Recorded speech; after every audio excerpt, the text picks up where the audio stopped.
ഇതിൽ നമ്മൾ മനസ്സിലാക്കാൻ പോകുന്നത് സിസ്റ്റം ഫ്ലോ ചാർട്ടിനെ കുറിച്ചാണ്. സിസ്റ്റം ഫ്ലോ ചാർട്ട് എന്ന് പറഞ്ഞു കഴിഞ്ഞാൽ it is A diagram showing details of data processing operation which converts input into output. Input കൊടുത്ത് അത് പ്രോസസ്സിങ് കഴിഞ്ഞ് ഔട്ട്പുട്ടായിട്ട് നമുക്ക് കിട്ടുന്ന അത് കാണിക്കുന്ന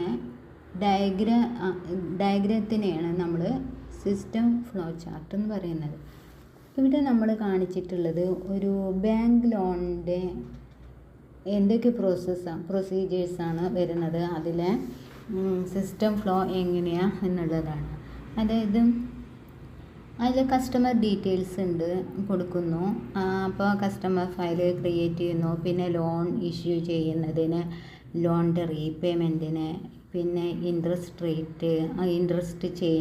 റേറ്റ് ചേഞ്ച് ചെയ്യുന്ന സമയത്തുള്ള അപ്ഡേഷൻ, കസ്റ്റമർ ഫയലിൽ, പിന്നെ അതേപോലെ തന്നെ ലോൺ ഇഷ്യൂ ചെയ്യുമ്പോഴും ലോൺ റീപേയ്മെൻറ്റിലും അതിന് ലോൺ ഫയലുണ്ട്, റീപേയ്മെൻറ്റ് ഫയലും വരും.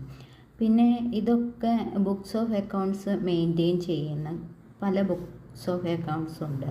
അതിൽ ലോണിൻ്റെ കാര്യമാകുമ്പോൾ ലോൺ ലെഡ്ജർ വേണം. പിന്നെ ഡെയിലി ട്രാൻസാക്ഷൻ എൻട്രി ചെയ്യുന്നത് ഡേ ബുക്ക്, അതേപോലെ ലോൺ ലെഡ്ജറിനുള്ള എൻട്രീസ് പോകുന്നത് അതിന് മാത്രമല്ല വേറെ ഉണ്ട്.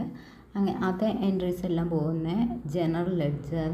ഈ ജനറൽ ലെഡ്ജറിൻ്റെ അബ്സ്ട്രാക്റ്റ് ആണ് ജനറൽ ലെഡ്ജർ അബ്സ്ട്രാക്റ്റ്.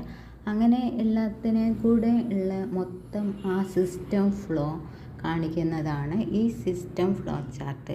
ബേസിക്കലി ഇതൊരു ലോണിൻ്റെ കാര്യത്തിലാണ് ഈ ഫയൽസ്. ഓക്കെ, ജനറലി ഏത് കാര്യത്തിനും ആണെന്നുണ്ടെങ്കിൽ ഡേ ബുക്കും പിന്നെ ലെഡ്ജറും ജനറൽ ലെഡ്ജറും അതിൻ്റെ അബ്സ്ട്രാക്റ്റ് അങ്ങനെയുള്ള കാര്യങ്ങളൊക്കെ ഉണ്ടാവും. പക്ഷേ ഇത് ലോണിൻ്റെ ആയതുകൊണ്ട് ലോൺ ലെഡ്ജർ അങ്ങനെ വരുന്നത്. അല്ലെങ്കിൽ ജനറലി ഇതെല്ലാം തന്നെ വരുന്നുണ്ട്. അപ്പോൾ നമ്മളിപ്പം മനസ്സിലാക്കിയത് ഈ സിസ്റ്റം ഫ്ലോ ചാർട്ട് ലോൺ സെക്ഷനിൽ വരുന്നതാണ്. ലോൺ എങ്ങനെ, അതിൻ്റെ റീപേയ്മെൻറ്റും അതുമായിട്ട് ബന്ധപ്പെട്ടുള്ള കസ്റ്റമർ ഡീറ്റെയിൽസ് റിപ്പോർട്ട്സാണ്. Okay, thank you for watching.